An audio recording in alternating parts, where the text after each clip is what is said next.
జై శ్రీమన్నారాయణ. ఈరోజు మనం గుండ్ల పోచంపల్లిలోని లక్ష్మీనారాయణ శ్రీ లక్ష్మీనారాయణ స్వామి దేవాలయంకి వచ్చాము. అతి పురాతనమైన 1000 సంవత్సరాల పైబడిన ఈ ఆలయం కూడా చాలా ప్రాముఖ్యత సంతరించుకున్నదే.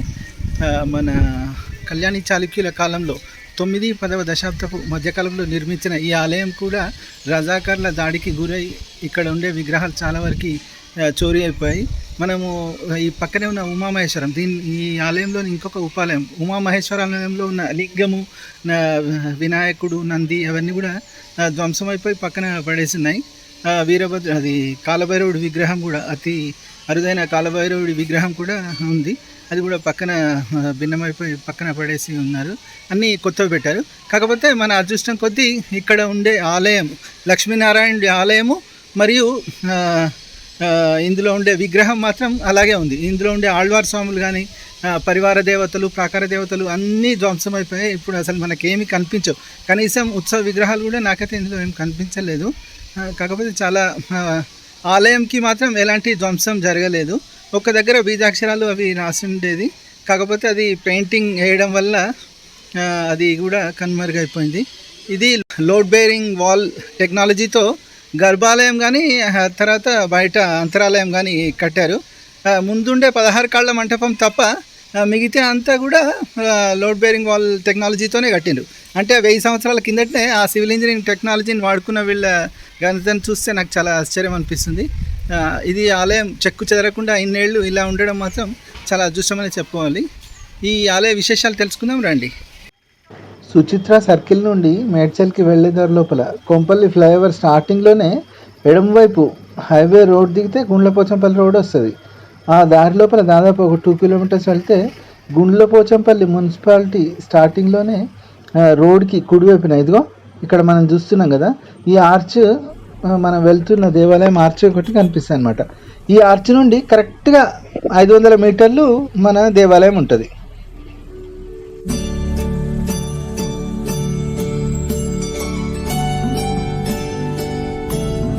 ఇదిగో ఇక్కడ మనం చూస్తున్నది దక్షిణం, ఆలయంకు దక్షిణం వైపు దారి. ఇది ప్రధాన ప్రవేశ ద్వారం మాత్రం కాదు. వావ్, భవ్యమైన దివ్యమైన శ్రీ లక్ష్మీనారాయణుడి ఆలయానికి వచ్చేసాం. ఈ ఆలయం యొక్క ప్రధాన ప్రవేశ ద్వారం చూడగానే ఇంత క్రితమే మనం వెళ్ళిన దేవరయాంజాల్ రామాలయం యొక్క ప్రధాన ప్రవేశ ద్వారం గుర్తొస్తుంది. ప్రధాన ప్రవేశ ద్వారానికి ఇరువైపులా గర్జిస్తున్న సింహాలు, తిరునామాలును. అలా లోపలికి అడుగుపెట్టగానే ఎత్తైన చావడీలు, అవి దాటి ఆలయ ఆవరణలోకి గరుడ స్తంభానికి దగ్గరికి రాగానే మనకు తెలియకుండానే ఓ 1000 ఏళ్ల వెనక్కి వెళ్ళిపోతాం. అద్భుతమైన రాజగోపురం, గరుడ స్తంభం మరియు గర్భాలయ గోపురాలు.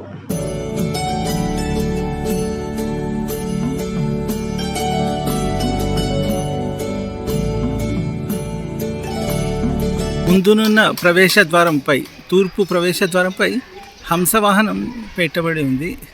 మిగతా 2 గోపురాలపై కలశం ఉంది. పైన సుదర్శన చక్రం, పైన గరుడాళ్వార్ల మధ్యలో దామోదరుడు, శిల్పాలు భిన్నమైన కింద శేషవాహనంపై నారాయణుడు, దానికి కుడివైపున మత్స్యావతారంలో విష్ణుమూర్తి, ఎడమవైపున మనకు కూర్మావతారం దర్శనమిస్తుంది. పదండి, ఇంతటి అద్భుత మహిమాన్విత ఆలయ ప్రదక్షిణ చేసి చూసి వద్దాం. వావ్, అద్భుతమైన కట్టడం. ఆలయ నిర్మాణాలలో ఇది ఒక నూతన ప్రయోగం అని చెప్పుకోవచ్చు. మనం సాధారణంగా చూసే గర్భాలయం, అంతరాలయం మరియు నవరంగ మంటపం ఇలా అవన్నీ కలిగి ఉన్నా కూడా చుట్టూ రాతి గోడలతో కవర్ చేయబడి ఉంది ఈ ఆలయం.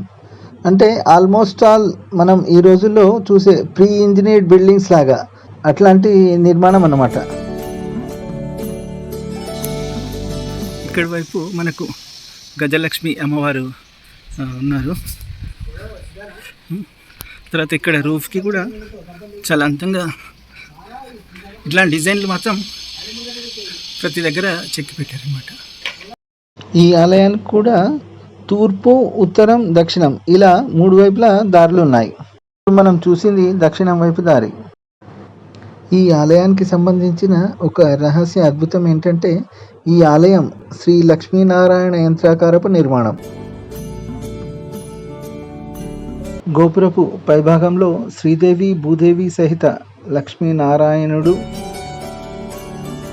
అటు ఇటు గరుడాళ్వార్లు మరియు కింది భాగంలో ఎడమ నుంచి పరశురాముడు, రాముడు, వామనావతారాలు కనిపిస్తున్నాయి. అటువైపు కింద మధ్యలో నారాయణుడు, కుడివైపు రాముడు, ఎడమ వైపున కాళీయమర్దనుడైన కృష్ణుడు కనిపిస్తున్నారు.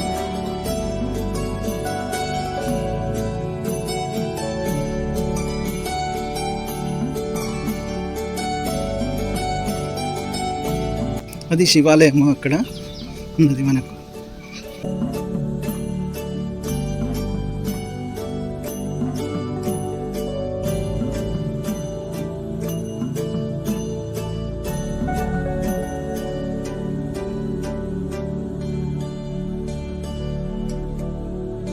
ఈ వైపు ద్వారానికి మనకు లక్ష్మీనారాయణుడు, ఇటువైపు గరుడాళ్వార్, ఇటువైపు హనుమంతుల వారు చెక్కి ఉన్నారు.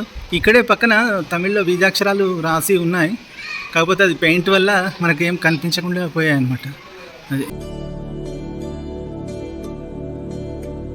ఈ ప్రవేశ ద్వారపు పైకప్పు భాగంలో కూడా అందమైన డిజైన్ వేయబడి ఉంది. 3 వైపులా ఒకే రకమైన ఇలాంటి అందమైన డిజైన్ చెక్కబడి ఉంది. ఇక్కడ మనం చూస్తున్నాం కదా, పూర్ణ కుంభాలు, కళ్యాణి చాళుక్యుల నిర్మాణ శైలి పూర్ణ కుంభాలు. 3 వైపులా ఉన్న ఉత్తరము, దక్షిణము, తూర్పు వైపు ఉన్న 3 వైపులా దారులకు కూడా సేమ్ ఇలా ఎత్తైన అరుగులు మరియు ఈ ద్వారబంధాలకు పూర్ణ కుంభాలు, ఇలా అన్నింటికీ ఒకే రకమైన డిజైన్ చెక్కబడి ఉంది. మీరు గమనించారో లేదో, ఈ ఆలయానికి కూడా ధ్వజస్తంభం లేదు. ఇక్కడ మనం చూస్తున్నది గరుడ స్తంభం. స్వామివారి వైభవాన్ని చాటడం కోసం, స్వామివారి వాహనాన్ని అల్లంత ఎత్తున ఉంచడం కోసం నిర్మించిన గరుడ స్తంభం ఇది బహుశా నూతనంగా నిర్మించినదై ఉండవచ్చు. గరుడాళ్వార్ దర్శనంతో ఆలయ ప్రవేశం చేద్దాం రండి.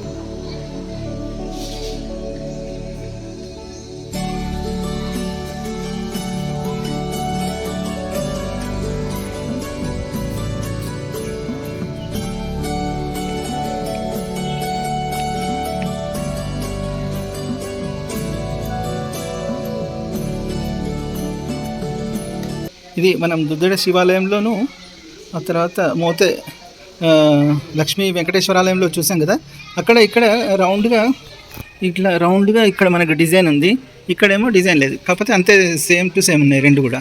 ఈ అరుగులు కానీ ఇది కానీ, లోపల వైపు అరుగులు కానీ అది కానీ ఉంది. ఇక్కడ చెట్టు పైన చాలా అందమైన డిజైన్, మనం ఇందాక లోపల చూసాం కదా, అట్లాంటి అందమైన డిజైన్ ఒకటి ఉంది. ఇక్కడ బల్బు, మధ్యలో ఉండే బల్బ్ లాంటిది మాత్రం ఒకటి మిస్ అయిపోయింది. అంటే ఇప్పుడు ఇక్కడ ఉన్నాయి కదా గొబ్బిలు, ఆ గొబ్బిలు అనేటివి మిస్ అయిపోయాయి. ఆ గొబ్బిలు అది అట్లా ఇక్కడ ఉండేది మిస్ అయిపోయింది. అది మీరు లోపల చూస్తే మనం బల్బు పెడతాం కదా, అట్లా జస్ట్ లాక్ అండ్ కీ లాగా ఉంది, మిస్ అయిపోయింది. అన్నిటి ఇక్కడక్కడ చాలా బాగా చేసింది.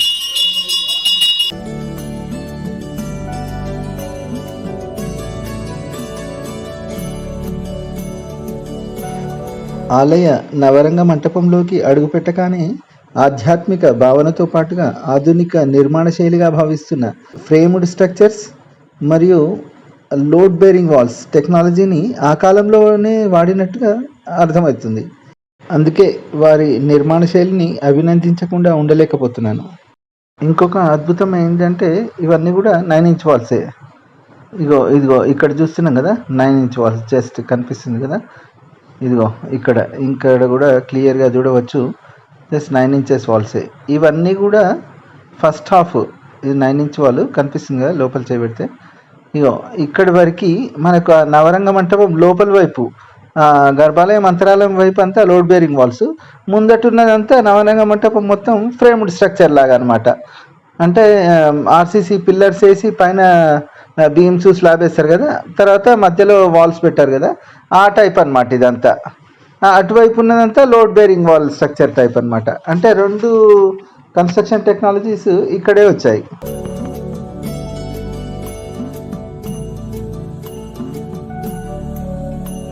ఈ విశాలమైన నవరంగ మంటపంలో అందమైన రంగమంటపం, దానికి పైభాగంలో ఇంకా అందమైన డిజైన్. మనం పెన్సిల్తో కూడా ఇంత అందంగా వేయలేమేమో, అంత పర్ఫెక్ట్గా చెక్కిన డిజైన్ ఇది. చాలా బాగా వచ్చింది, చాలా బాగా నచ్చింది కూడా. ఇంత అందంగా చెక్కారంటే వాళ్ళు తప్పకుండా జియోమెట్రిక్ కన్స్ట్రక్షన్లో కూడా నిష్ణాతులై ఉండవచ్చు. ఇది చూసాం కదా, ఈ చుట్టలు కానీ ఈ తర్వాత ఈ పైన ఇది కానీ మెషినింగ్తో మాత్రమే పాసిబుల్ అవుతుంది. అసలు నార్మల్గా ఇలా ఏం పాసిబుల్ అవ్వదు. ఆ కాలంలో ఇంత స్మూత్గా చెక్కారంటే ఇక్కడ కూడా 16 కాళ్ళ మంటపమే ఇది కూడా చూడవచ్చు మనం. 16 కాళ్ళ మంటపానికి మొత్తం చుట్టూరుగా ఆ కాలంలోనే గోడలు పెట్టేశారనమాట.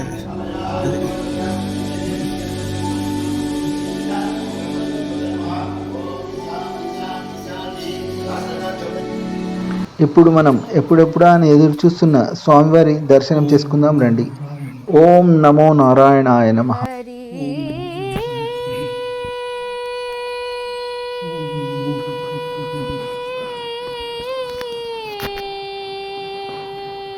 లక్ష్మీదేవి అమ్మవారిని తన వామాంకంపై కూర్చోబెట్టుకున్న ఆ లక్ష్మీనారాయణుడి దర్శనం చాలా అత్యద్భుతంగా ఉంది.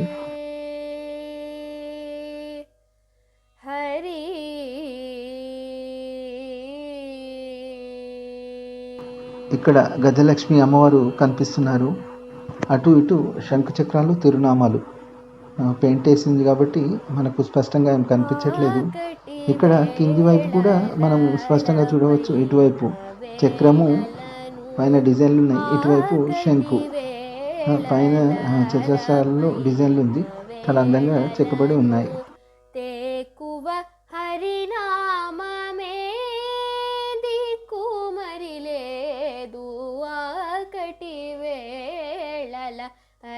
పైన వేళలను తేకువ హరినామమే దిక్కుమరి లేదు ఆకటి వేళల అలపైన వేళలను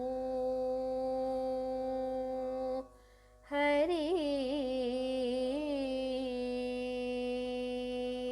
స్వామివారి ముందు చిన్న గరుడాల్వార్ ప్రతిమ ఉంది. ఇక్కడ ఈ ఆలయంలో ఉత్సవ విగ్రహాలు కూడా ఏమీ లేవు. ప్రాకార దేవతలు, పరివార దేవతలు కూడా ఏమీ లేరు.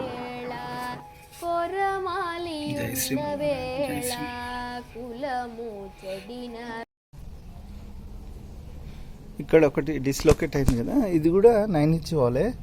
9 ఇంచ్ కూడా లేదు అసలు. అయినా కూడా అంటే లోపల మట్టి అది ఎంత ఉంది కదా, మట్టిలాగా అది సెల్ఫ్ రిటైనింగ్ ఉంటుంది. జస్ట్ ఈ వాల్ ఇలా కనిపిస్తుంది కదా, ఇంత చిన్న వాల్. ఇదంతా లోపలంతా అదే సెల్ఫ్ రిటైనింగ్ ఫౌండేషన్ అన్నమాట. ఈ ఆలయం శ్రీ లక్ష్మీనారాయణ స్వామి యంత్రాకారంలో కట్టారని మనం మొదట్లో అనుకున్నాం కదా. ఇప్పుడు దీని ప్లాన్ ఒకసారి చూద్దాం. ఇది చూడండి, ఆలయం ప్లాన్ ఏమో ఎట్లుంటుంది ఎగ్జాక్ట్గా. ఇదేమో మెయిన్ ఎంట్రన్స్, ఇదేమో నార్త్ సైడ్, ఇదేమో సౌత్ సైడ్ ఎంట్రన్స్. ఇదేమో నవరంగ మంటపం అంటాం కదా, ఇది వచ్చేసి అంతరాలయము, ఇది గర్భాలయము. ఇక్కడేమో స్వామివారు కూర్చోబెట్టేది, ఇదేమో మనం చుట్టూ ప్రదక్షిణ, లోపల వైపు నుంచి ప్రదక్షిణ చేసేది అనమాట. ఇది ఆలయం ప్లాన్. అయితే దీంట్లో శ్రీ లక్ష్మీనారాయణ యంత్రం ఎలా ఉంది, ఎక్కడ ఉంది అనేది మీ డౌట్ కదా, చూపిస్తా చూడండి. ఇదండి ఆలయం లోపల శ్రీ లక్ష్మీనారాయణ యంత్రం కూర్చోబెట్టిన, అంటే శ్రీ లక్ష్మీనారాయణ యంత్రం అంతర్గతంగా మనకు కనిపించకుండా ఇలా ఉంటుందన్నమాట. అది ఇక్కడ ఇవేమో 4, ఇక్కడ పద్మం ఉంటుంది కదా రంగమంటపం లోపల, అందుకే లక్ష్మీదేవి స్థానం అని పద్మం పెట్టిందనమాట. మిగతా పువ్వులు కాకుండా పద్మాకారం పెట్టిండు, మనకు క్లియర్గా చూడవచ్చు. ఇక్కడ స్వామి, అందుకే యంత్రంకి 3 వైపులా ఓపెనింగ్స్ ఉంటాయి కాబట్టి ఇటు ఇటు ఇటు ఓపెనింగ్ ఉంది. ఇటువైపు కూడా ఓపెనింగ్లో గర్భాలయంకి స్వామివారు కూర్చుంటారు కాబట్టి ఇక్కడ వైపు ఓపెనింగ్లో స్వామివారు అనమాట. అందుకే ఈ ఆలయాన్ని అందుకే క్లోజ్ చేసి ఉన్నది. మిగతా ఆలయాలన్నీ నవరంగ మంటపం మొత్తం ఓపెన్ ఉంటుంది కదా, ఇది మాత్రం అందుకే క్లోజ్ చేసి ఇటు ఇటు ఇటు ఓపెన్ పెట్టిందనమాట. అది ఇటేమో గర్భాలయం, 4 వైపులా అట్లా ఓపెనింగ్ పెట్టిండ్రు. అట్లా ఈ శ్రీలక్ష్మీనారాయణ యంత్రం యొక్క శక్తిని దాని లోపల బంధించి పెట్టిందనమాట ఈ ఆలయం లోపల. అది ఈ ఆలయం యొక్క ప్రత్యేకత. ఇప్పుడు మనం ఇదే ఆలయంలో ఉన్న ఆంజనేయ స్వామి వారి ఆలయానికి వెళ్తాం. మొదట్లో ఈ ఆంజనేయ స్వామి వారి విగ్రహం లక్ష్మీనారాయణుడి ఆలయానికి ముందు ఉండేది. ఈ ఆలయ కమిటీ వారు ఆంజనేయ స్వామి వారిని ఇక్కడ శాస్త్రోక్తంగా పునఃప్రతిష్ఠించి నూతన ఆలయాన్ని నిర్మించారనమాట. ఈ ఆలయానికి నేను వెళ్ళినప్పుడు ఫ్లోరింగ్ పనులు రెస్టోర్ అవుతున్నాయి. ఇక్కడ మనకు స్వామివారు దాసాంజనేయుడిగా దర్శనం ఇస్తారు. శ్రీ ఆంజనేయం ప్రసన్నాంజనేయం భజే వాయుపుత్రం భజే వాలగాత్రం భజేహం పవిత్రం భజేహం పవిత్రం.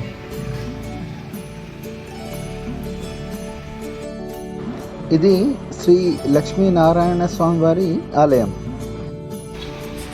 ఇవన్నీ load bearing walls, 9 inch load bearing walls మొత్తము. లోపల కూడా పిల్లర్స్ ఏం లేవు. ఇక్కడ ముందట ఉన్నాయి కదా, ముందట ఉన్న 16 కళ్ళ మంటపం ఉంది కదా, ఆ 16 కళ్ళ మంటపం తప్ప ఇప్పుడు ఇక్కడ ఇది ఉంది కదా, ఈ ప్లేస్ నుంచి ఇటువైపు ఉన్నాయి మొత్తము లోడ్ బేరింగ్ వాల్సే, 9 ఇంచ్ లోడ్ బేరింగ్ వాల్స్. అది బేస్మెంట్ కిందిదంతా self returning foundation. Anjaneya Swamy వారి ఆలయానికి ఎడమ పక్కన ఉన్నది ఈ ఉమామహేశ్వర ఆలయం.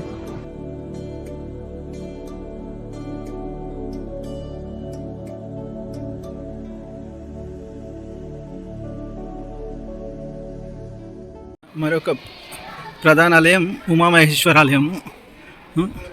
ఇది నందీశ్వర స్తంభం, ధ్వజస్తంభం కాదు, కొత్తగా పెట్టింది ఇది. ఆలయ ప్రదక్షిణ చేసి వస్తామండి. ఇది నూతన ముందు వైపు భాగం నూతనంగా పెట్టారు. ఇది మాత్రం పాత దేవాలయమే, పాత దేవాలయం. సేమ్ లక్ష్మీనారాయణ స్వామి దేవాలయం కట్టిన కాలంలోనిదే ఈ దేవాలయం. ఈ దేవాలయం కూడా 9 ఇంచ్ వాల్సే ఉన్నాయి, మనం చూసుకోవచ్చు.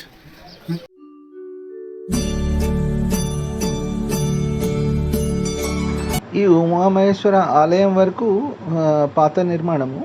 ముందట ఉన్న మంటపం ఉంది కదా, ఇది మాత్రం నూతన నిర్మాణం. ఈ ఆలయంలో కూడా ఫ్లోరింగ్ రిస్టోర్ చేస్తున్నట్టుగా కనబడుతుంది.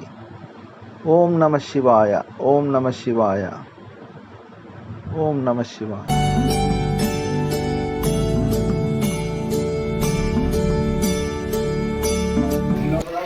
ఇది ఉమామహేశ్వర ఆలయం. ఈ నందీశ్వరుడు అయితే కొత్తగా పెట్టింది, ఈ బలిపీఠం ఈ నందీశ్వరుడు అయితే కొత్తగా పెట్టింది. ఆలయంలోకి అడుగుపెట్టగానే ఆ సదాశివుడి దర్శన భాగ్యం కలిగింది. ద్వారపాలకులు శంభులు, కుడివైపున విఘ్న నాయకుడు వినాయకుడి దర్శన భాగ్యం మనకు ఇక్కడ లభిస్తుంది.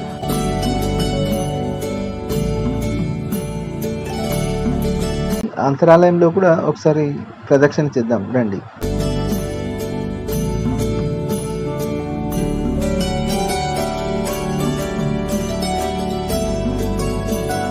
ఇక్కడ కనిపిస్తే చూడండి, మొత్తం మనకు లోడ్ బేరింగ్ అంతా దీనిపైన ఉంది. 9 ఇంచ్ వాల్ మనకు క్లియర్గా ఇక్కడ కనిపిస్తే చూడండి. ఇక్కడ కానీ ఇది దీని మీద ఆగిపోయింది ఇట్లా. ఇది ఆలయంలో ఎడమ వైపున మాతా పార్వతీదేవి ఇక్కడ మనకు దర్శనం ఇస్తున్నారు. ఇక్కడ భక్తులు అమ్మవారికి ఒడిబియ్యం ఇక్కడ సమర్పించుకోవచ్చు.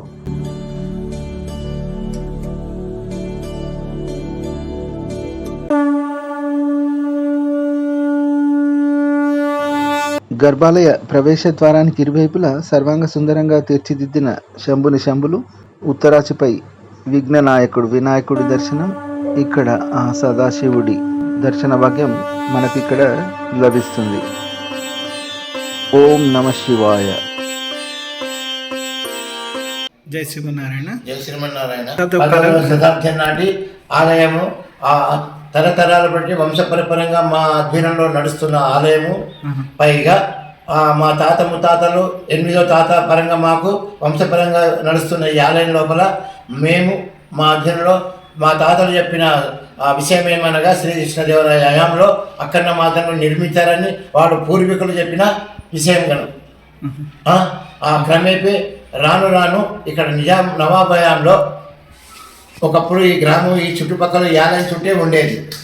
ఆ క్రమేపీ నవాబ్ హయాంలో దౌర్జన్యం చేయడం వల్ల ఈ ఆలయంలో ఉన్న విగ్రహాలను భిన్నం చేసి అందులో ఉన్న ఆభరణాలు దొంగిలించి మా రజాకాల కాలంలో దోపిడీ దొంగలకు గురైపోవడం వల్ల ప్రజలు భయభ్రాంతులయ్యి దూర ప్రాంతాల్లో చుట్టుపక్కల దూర ప్రాంతాల్లో పారిపోయారు. చివరకు ఈ ఆలయం మిగిలిపోయింది. ఈ ఆలయం చుట్టూ ఒక అరణ్యం తిరిగి తయారైంది, అడవి ప్రాంతంగా. ఆ తర్వాత పాములు చుట్టాలు ఈ ఆలయానికి రాకపోవడానికి ప్రజలు కూడా భక్తులు కూడా రాలేకపోయి పూజారి కూడా చివరకు భయపడి దూరం నుండి నైవేద్యం పెట్టి పూజలు చేసుకోవడానికి కూడా నోచుకోలేని ఈ ఆలయము తర్వాత క్రమేపీ 1954 నుంచి మామూలుగా మళ్ళీ శుభ్రంగా యథావిధిగా పూజలు నిర్వహించడం జరుగుతుంది. రాను 1973 నుంచి ఒక శాస్త్ర మన ఎవరు అతను ఏమంటారు జ్యోతిష్యుడు బొలారంలో ఉండే కూసయ్య అనే ఒక పద్మశాలి అతను బొలారం నుండి మేడ్చల్ పోతూ పోతూ మార్గ మధ్యంలో ఒక రోజు పోచంపల్లి రైల్వే స్టేషన్లో దిగి ఈ ఆలయాన్ని యొక్క పుట్టుపూర్వతరాన్ని తెలుసుకొని దీంట్లో 4 చింత చెట్లు ఉండేది. ఈ 4 చింత చెట్లు ఉన్న రోజులు చింతగానే ఈ ఆలయం ఉంటుందని వెంకటరామరెడ్డి అతను 7 ఏళ్ళు ఏకగ్రంగా ఈ గ్రామానికి గ్రామాధికారిగా సర్పంచ్గా నిర్వర్తించారు కనుక ఆయన హయాంలో ఈ పద్మశాలి అయిన కూసయ్య, ఆయన పేరు కూసయ్య, ఆయన అభ్యర్థంలో చిన్నగా 1973లో 60 రూపాయలు కళ్యాణోత్సవం జరగడం మొదలైంది. ఆ రోజు ఆలయం 60 రూపాయలు ఆదాయం. మేము 3 అన్నదమ్ములము 3 అక్కజల్లను. మీ పేరు స్వామి? నా పేరు సుందరాచారి, నందిగా సుందరాచారి. మా గోత్రం భారద్వాజ గోత్రం. పైగా ఈ ఆలయంలో మా పెద్దలు నిర్ణయించింది సంవత్సరానికి ఒకరు చేసుకోవాలని నిర్ణయించడం వల్ల 1973 మా పెద్దన్నయ్య, 74 ధనంజయచారి, 3వ వాడిని నేను సుందరాచారి. క్రమేపీ ఈ విధంగా చేసుకుంటూ ఇప్పటి వరకు నడుస్తున్నది. ఇక్కడ ఆలయ బ్రహ్మోత్సవాలు కానీ ఇంకా ఏవే విశేష దినాలు ఇక్కడ ఉత్సవాలు జరుగుతాయి? ఇక్కడ జరుగుతున్న ఆనాటి నుంచి నేటి వరకు కూడా ఆ రోజులలో గోకులాష్టమి, వైకుంఠ ఏకాదశి జరిగేది. రాను 1973లో శ్రీరామనవమి మొదలైంది.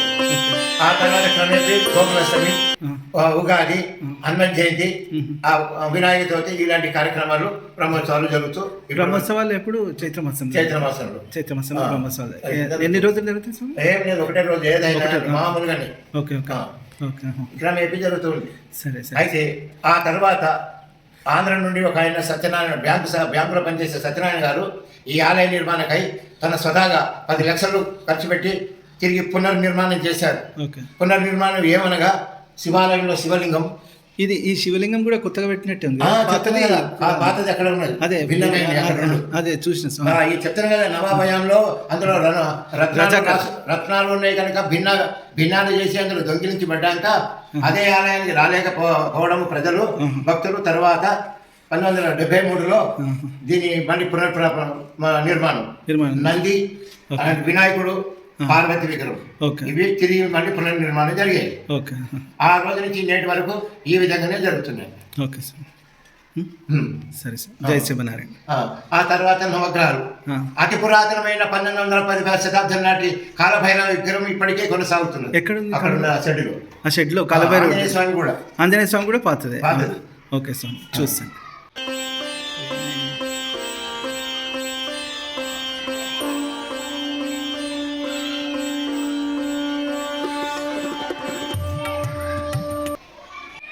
ఇది యాక్చువల్గా గుడిలో ఉండే శివలింగం యొక్క పార్ట్. ఇది కూడా వన్ ఆఫ్ ద పార్ట్, మధ్యలో ఉండే పార్ట్ ఇది. ఇది ఒరిజినల్ నంది, యాక్చువల్గా ఉండాల్సిన నంది. ఈ పైన చెక్కడం కానీ ఇది అని ఉంది కదా, ఈ నంది చాలా భిన్నమైపోయింది. ఈ గొలుసు కూడా ఎంత న్యాచురల్గా చెక్కింది కదా, ఈ తాడు కానీ ఈ మోకులు, ఇది డిజైన్స్, మువ్వలు అంతా చాలా న్యాచురల్గా ఎక్కింది. మీరు ఇంకొకటి అబ్జర్వేషన్లో లేదో, ఈ కాలు సందుల నుంచి కూడా ఇట్లా సందులు బాగా నీట్గా చెక్కి పెట్టింది. అదంతా చాలా న్యాచురల్గా ఉండేది, అంతా పాడు చేసేసింది ముందవాడు. తర్వాత ఇవన్నీ కూడా పాత విగ్రహాలే. ఈ వినాయకుడిది కానీ మనకు వినాయకుడిది ఇది ఇది శివలింగం కదా, ఇందాక చూసిందేమో మధ్యలో పార్ట్, అది దానిపైన పెట్టాలి. ఈ శివలింగం ఇదేమో పైన ఉండే పానవట్టం, ఇది పైన ఉండేది. ఇది కింది పార్ట్, ఇది అక్కడ చూసిందేమో మధ్యలో పార్ట్, ఇదేమో పై పార్ట్. ఇది భిన్నమైపోయింది, అందుకే ఇంకా దీన్ని అట్లా పక్కన పెట్టేసింది అన్నమాట. ఈ నంది కూడా మన కళ్యాణి చలికిల నంది, అసలు ఏం అలంకరణ లేకుండా ఉంది చూడండి. అదేమో ఇప్పుడు అక్కడ చూసాం కదా, ఆ నందేమో మనకు కాకతీయుల కాలంది, పూర్తి అలంకృతమై ఉన్న నంది అది. అలా మనకు నూతనంగా నిర్మించిన నవగ్రహ మంటపం ఇది.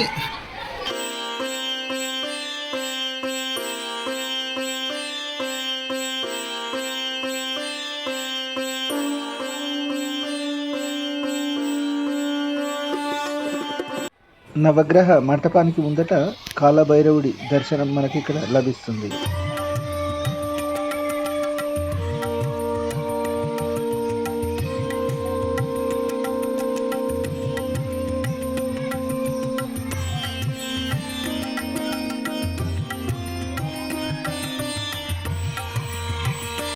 చతుర్భుజుడైన కాలభైరవుడు కుడి వైపు చేతుల్లో త్రిశూలం, ఖడ్గం, కింది వైపున గద మరియు ఎడమ వైపున ఢమరుకం, భిక్షాపాత్ర, మూలకేమో మువ్వల దండ, విప్పారిన జటాజూటంలో అలంకరించిన నెలవంకతో ప్రశాంత వదనుడైన కాలభైరవుడి దర్శనం ఇక్కడ మనకు లభిస్తుంది. రాజగోపురం పైకి మెట్ల మార్గం ఇది.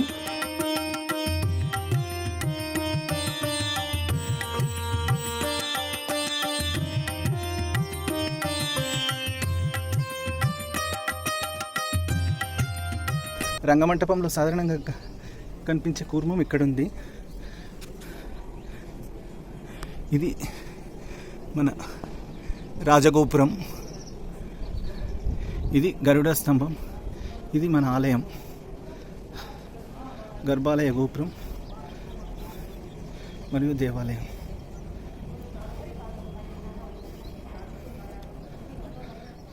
ఇది ఇక్కడ మనకు ఉమామహేశ్వరాలయం ఇక్కడ కనిపిస్తుంది.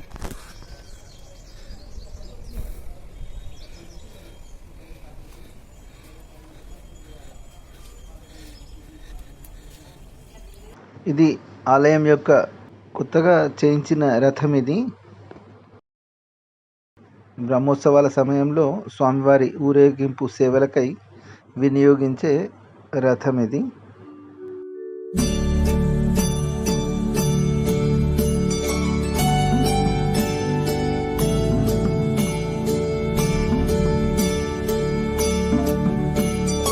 వెళ్లే ముందు ఆ లక్ష్మీనారాయణుడిని మనసులో ధ్యానించుకుంటూ ఇటువైపు లక్ష్మీనారాయణుడి ఆలయాన్ని, ఇటువైపు ఉమా మహేశ్వర ఆలయాన్ని మరొకసారి బయట నుంచి చూస్తూ ఆలయాన్ని చుట్టూరా ఒకసారి పరికించి బయలుదేరాం.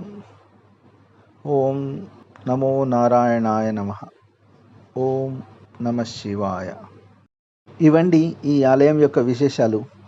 ఈ వీడియో కనుక మీకు నచ్చినట్లయితే తప్పకుండా లైక్ చేయండి, మీ మిత్రులకు, బంధువులకు షేర్ చేయండి.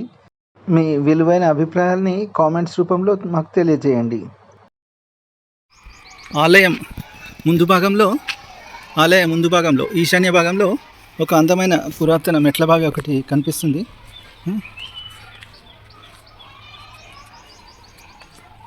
ఇది ప్రస్తుతానికైతే ఎండిపోయింది, పూడిక తీయకుండా అక్కడి వరకే క్లోజ్ చేసినట్టున్నారు.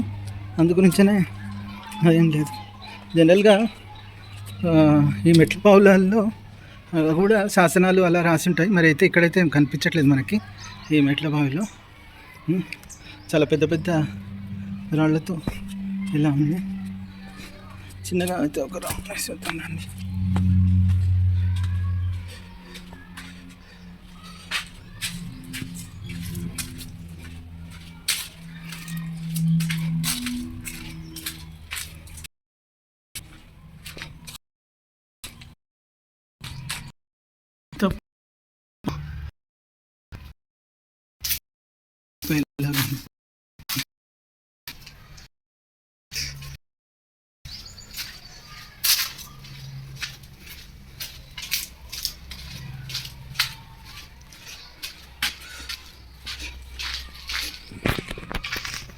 ఇక్కడ ఒకటి పాతది లక్ష్మీనారాయణుడు విగ్రహం, ఇది కూడా ధ్వంసం అయిపోయింది, కనిపిస్తుండొచ్చు కింద పద్మాలతో.